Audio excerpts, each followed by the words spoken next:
தங்கமான சொந்தங்களுக்கு வணக்கம். இன்றைக்கி நம்ம சேனலில் சில்க் சாரிக்கு எப்படி டிசைனர் ப்ளவுஸ் தைக்கலான்னு பார்க்கலாம். அதுக்கு முன்னாடி இது வரைக்கும் நம்ம சேனலுக்கு சப்ஸ்கிரைப் பண்ணாதவங்க மறக்காமல் சப்ஸ்கிரைப் பண்ணி பக்கத்தில் இருக்க பெல் பட்டன் ஆன் பண்ணி ஆல்ங்கிற ஆப்ஷனை தொட்டுருங்க. அப்போ நான் போடுற வீடியோ எல்லாமே உடனே உங்களுக்கு வரும். எல்லா வீடியோக்களையும் நீங்கள் உடனே பார்க்கலாம்.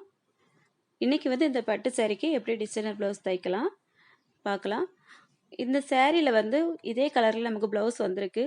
இதில் டிசைன் வைக்கிறதுக்காக கோல்டு கலர் கிளாத்தை நான் எடுத்து வச்சுருக்கேன். இன்றைக்கி எப்பவும் போல் லைனிங்லேயும் நல்ல பக்கத்துலேயும் நான் முதுகு பக்கத்தை கட் பண்ணி எடுத்து வச்சுருக்கேன். இப்போ அதில் தேவையான உயர அகலம் எல்லாமே நம்ம போட்டு மார்க் பண்ணிடலாம்.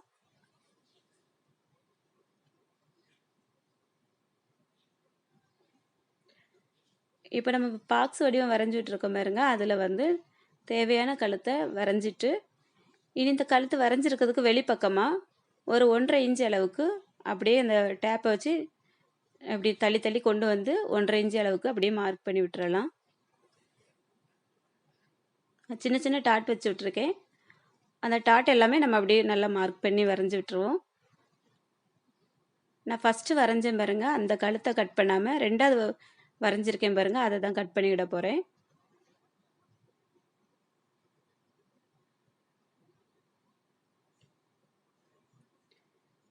இப்போ நல்ல கிளாத்துலேயும் நான் கழுத்தை கட் பண்ணி எடுத்து வச்சுட போகிறேன்.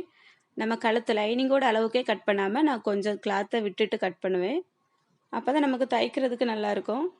தைச்சதுக்கப்புறமா நம்ம எக்ஸ்ட்ரா நிற்கக்கூடியதை கட் பண்ணிடலாம். இப்போ டிசைன் வைக்கிறதுக்காக நான் கோல்டு கலர் கிளாத் எடுத்து வச்சுருக்கேன். அதில் நம்ம நெக்கில் இருந்து கட் பண்ணி எடுத்தோம் பாருங்கள் லைனிங் பீஸு, அதை இப்படி வச்சிடலாம். வச்சுட்டு நம்ம கட் பண்ணதுக்கு வெளிப்பக்கமாக ஒரு 1/2 இன்ச்சிலேருந்து 3/4 இன்ச்சு வரைக்கும் கிளாத்தை விட்டு கட் பண்ணி எடுத்துடலாம். ஏன்னா இந்த இடத்துல நம்ம தையலுக்கு விட வேண்டியது இருக்குது. அதனால் இந்த மாதிரி கட் பண்ணி விட்டுக்கிட்டால் நம்ம தைக்கும்போது ரொம்ப கஷ்டம் இல்லாமல் கரெக்டாக இருக்கும். நான் இனி நம்ம தேவையான கழுத்து அளவை இதிலே கட் பண்ணிவிட போகிறேன். நான் இப்போ கோல்டு கலர் கிளாத்தில் கட் பண்ணியிருக்கேன் பாருங்கள். இதுக்கு இனிமேல் லைனிங் வச்சு தைக்கணும். லைனிங் 2 பீஸாக இருக்குது, நேர் பீஸாக. இதை நான் ஜாயின் பண்ணி எடுத்துக்கிடுவேன். சும்மா இப்போ நான் லேசாக கட் பண்ணி எடுத்து வச்சுக்கிட போகிறேன்.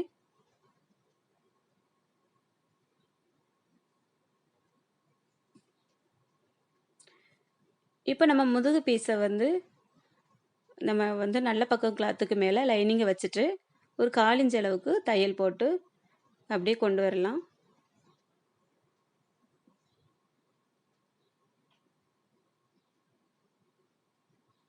அந்த தையல் ஒரே அளவில் வர்ற மாதிரி பார்க்கணும். இந்த வளைவுகள் வரக்கூடிய இடத்துல ரொம்ப இழுத்துறக்கூடாது. இழுத்திங்கன்னா அந்த கழுத்து சேஃப் மாறிடும். அதனால் ஒரே அளவில் வர்ற மாதிரி நம்ம தைச்சி எடுத்துட்டு இனி அதில் எக்ஸ்ட்ரா நிற்கக்கூடிய கிளாத்தை வேணால் கட் பண்ணிடலாம். கட் பண்ணலான்னு ஒன்றும் பிரச்சனை இல்லை.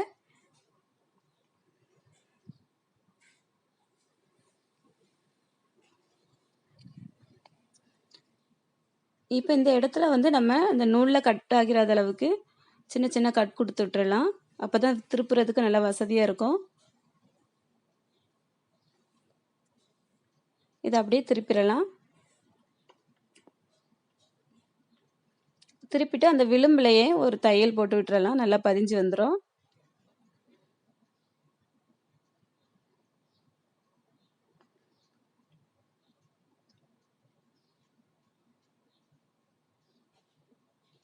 லைனிங் எல்லாமே நல்லா உள்ளே தள்ளி விட்டுட்டு அதுக்கப்புறமா இந்த மேல் கிளாத்தில் தையல் தெரிகிற மாதிரி விளிம்பில் தையல் போட்டு விட்டுறலாம்.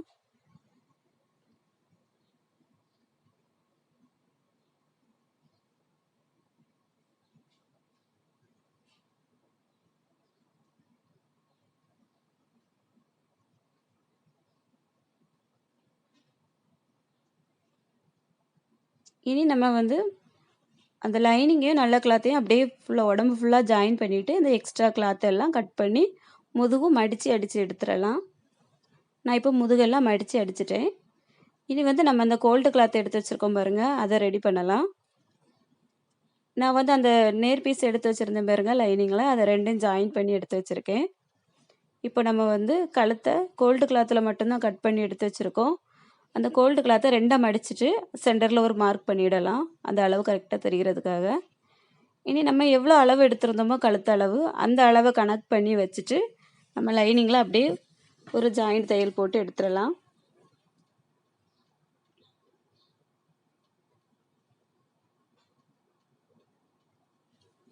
ஜாயிண்ட் மட்டும்தான் பண்ணுறேன், அதனால் நான் விளிம்பில் தையல் போடியேன்.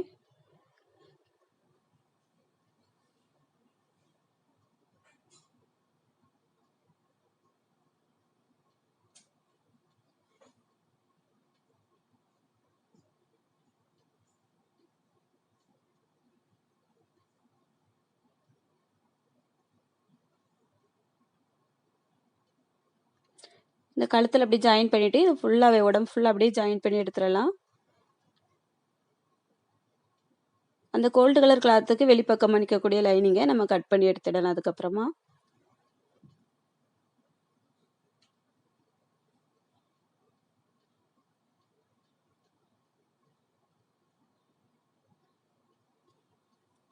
இப்போ கழுத்தை வந்து கட் பண்ணிடலாம்.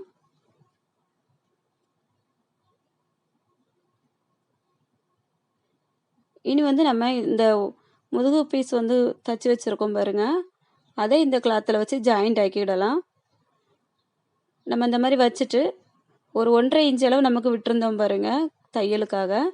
அதுக்கப்புறமா கழுத்தை வந்து ஒரு 1/4 இன்ச்சில் தைச்சிருக்கோம். அந்த அளவையும் சேர்த்து கணக்கு பண்ணிவிட்டு ஒரு 1.25 அளவு 1.25 இன்ச் அளவு வர்ற மாதிரி நம்ம இந்த கழுத்தை வந்து வச்சுட்டு ஷோல்டர் அளவெல்லாம் கரெக்டாக இருக்குதான்னு செக் பண்ணி பார்த்துட்டு அந்த அளவுகளில் அப்படியே நம்ம ஒரு ஜாயின் பண்ணிடலாம்.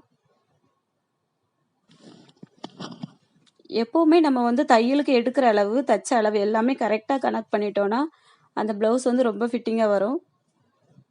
அந்த அளவுகள் வந்து முன்ன பின்ன ஆகும்போது மட்டும்தான் நமக்கு அந்த மாடல் ப்ளவுஸ் வந்து ஃபிட்டிங் இல்லாமல் போகும். இந்த மாதிரி அளவுகளை கரெக்டாக நம்ம பார்த்துட்டு தைச்சிட்டாலே போதும், பார்க்குறதுக்கு ரொம்ப அழகாக வந்துடும். ப்ளவுஸு போடும்போது நல்லாயிருக்கும்.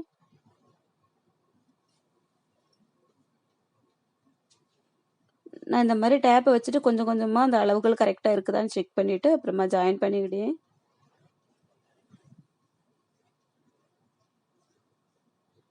நீங்கள் இந்த மாதிரி பார்த்துட்டு பின் போட்டுக்கிட்டு கூட தைக்கலாம், எங்கேயுமே விலகி போகாமல் இருக்கும்.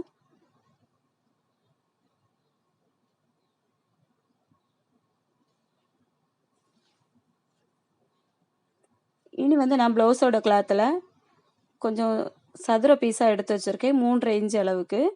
அதில் அந்த ஒரு முக்கில் இருந்து இந்த மாதிரி ஒரு பாயிண்ட் ஊசி வச்சுட்டு அப்படியே கையால் நல்லா உருட்டி எடுத்து கொண்டு வரேன். கொண்டு வந்துட்டு அந்த கிளாத்தை அப்படியே மடித்து எடுத்துடலாம். இந்த மாதிரி உருட்டிட்டு இப்படி மடிச்சிட்டோம்னா போதும்.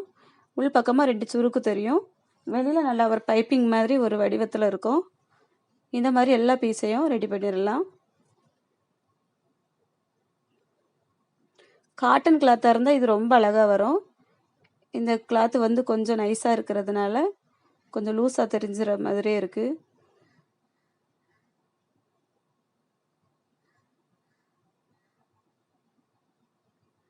இந்த மாதிரி ஒன்று ஒன்றா சுருட்டிட்டு நம்ம வந்து அதை தச்சு எடுத்துடலாம்.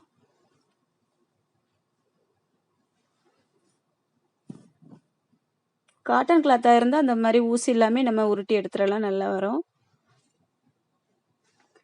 இது ஒரு சின்ன டிப்ஸு தான் இந்த மாதிரி நம்ம தைக்கிறதுக்கு.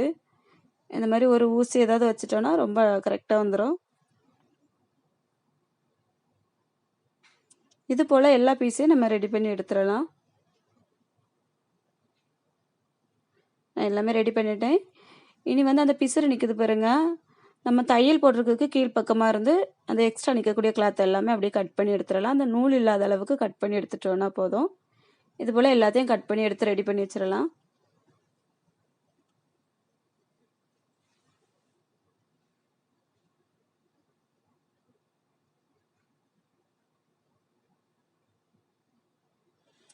இப்போ வந்து நான் இந்த கழுத்து கோல்டு கலரில் தச்சு வச்சுருக்கேன் பாருங்க, அதில் தையலுக்கு ஒரு 1/2 இன்ச்சிலேருந்து 3/4 இன்ச்சு வரைக்கும் அந்த கேப்பை விட்டுட்டு நம்ம அந்த ப்ளவுஸோட விளிம்புலையே இதை தச்சு விட்டுறலாம். இதுக்கு மேலே வந்து பைப்பிங் வைக்க போகிறோம், அதனால அந்த விளிம்பு ஓரத்தில் நம்ம கரெக்டாக வச்சு தச்சு விட்டுறலாம். அந்த சின்ன சின்ன பீஸ் எல்லாமே ஒரே அளவில் வர்ற மாதிரி பார்த்து வச்சிடலாம். ஒருவேளை கொஞ்சம் பெருசும் சின்னதுமாக இருந்துச்சுன்னா அதுக்கேற்ற மாதிரி நம்ம அட்ஜஸ்ட் பண்ணி வச்சிடலாம். முடிஞ்ச வரைக்கும் ஒரே அளவில் வர்ற மாதிரி பார்த்து வச்சுக்கிடுங்க.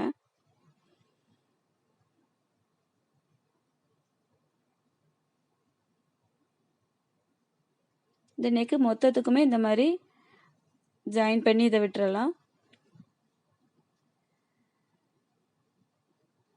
அந்த கோல்டு கலருக்கும் இந்த ப்ளவுஸோட கலருக்கும் ரொம்ப நல்லா இருக்கு பார்க்குறதுக்கு.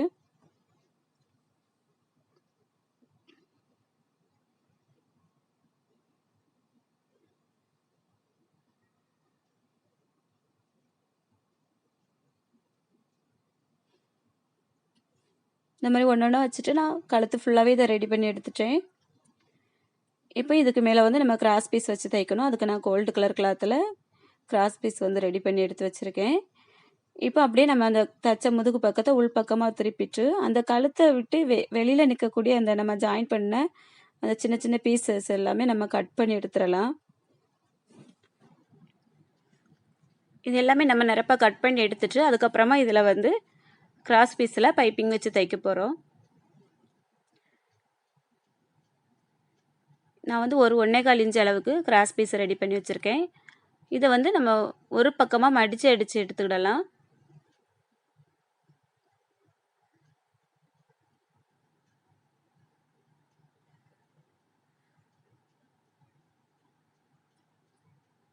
ஒரு பக்கத்தில் மட்டும் இந்த மாதிரி மடித்து தையல் போட்டால் போதும்.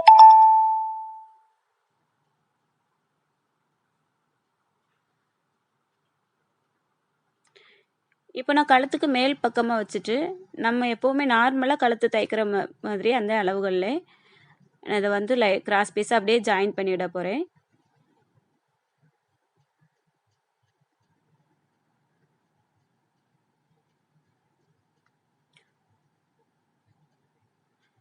இதே மாதிரி ஒரே அளவில் வர்ற மாதிரி இந்த கிராஸ் பீஸை கழுத்து ஃபுல்லாக நம்ம ஜாயின் பண்ணி எடுத்துடலாம்.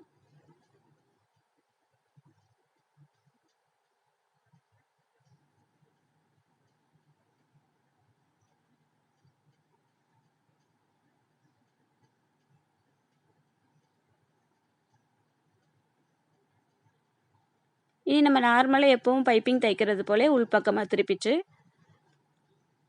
அப்படி அந்த கோல்டு கலர் கிளாத்தில் தையல் விழாத அளவுக்கு நம்ம தையல் போட்டு எடுத்துடலாம். இதே போல் முன்பக்கத்துக்கும் நம்ம வந்து பைப்பிங் ரெடி பண்ணி வச்சுட்டோன்னா நல்லாயிருக்கும். ப்ளவுஸ் மொத்தமாகவே ஒரே கலரும் அந்த பைப்பிங் வந்து வேறு கலரும் வரும்போது பார்க்க நல்லாயிருக்கும். பைப்பிங் வந்து ஒரே அளவில் வர மாதிரி கொஞ்சம் கொஞ்சமாக அப்படி மடித்து தைச்சிக்கிடலாம்.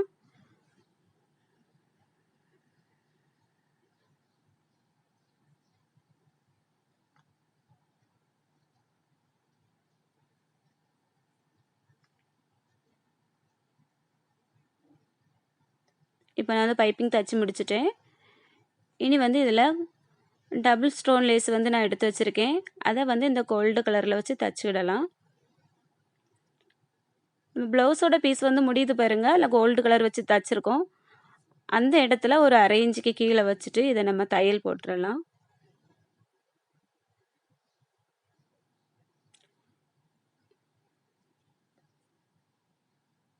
மொத்தமாக அந்த ரவுண்டு ஃபுல்லாகவே வர்ற மாதிரி தையல் போட்டு எடுத்துடலாம்.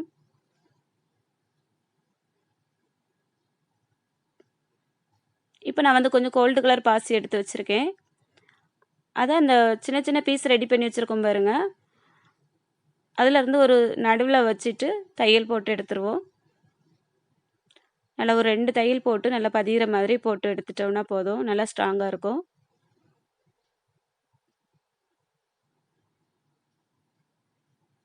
இது போல் அந்த மொத்த பீஸ் எல்லாத்துக்குமே பாசி வச்சு ரெடி பண்ணிடலாம்.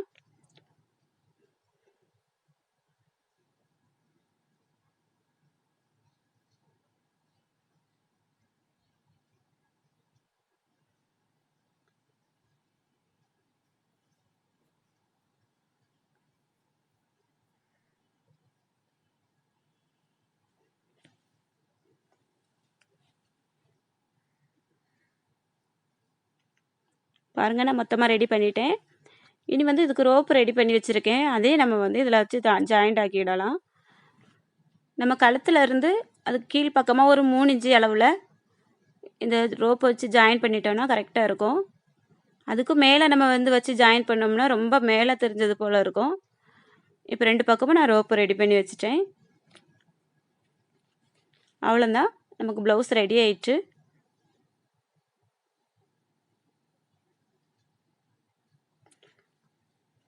பார்க்குறதுக்கே சூப்பராக இருக்குது. இந்த வீடியோ உங்களுக்கு பிடிச்சிருக்கோன்னு நினைக்கிறேன். இந்த வீடியோ பிடிச்சிருந்தா நம்ம சேனலுக்கு லைக் பண்ணி, ஷேர் பண்ணி, கமெண்ட் பண்ணுங்கள். இது வரைக்கும் சப்ஸ்கிரைப் பண்ணாதவங்க மறக்காமல் சப்ஸ்கிரைப் பண்ணி பக்கத்தில் இருக்க பெல் பட்டன் ஆன் பண்ணிடுங்க. இது வரைக்கும் ரொம்ப ஆதரவு கொடுத்துட்டு வந்துருக்கீங்க. இந்த ஆதரவை மேல் மேலும் எனக்கு தருவீங்கன்னு நினைக்கிறேன். நன்றி, வணக்கம்.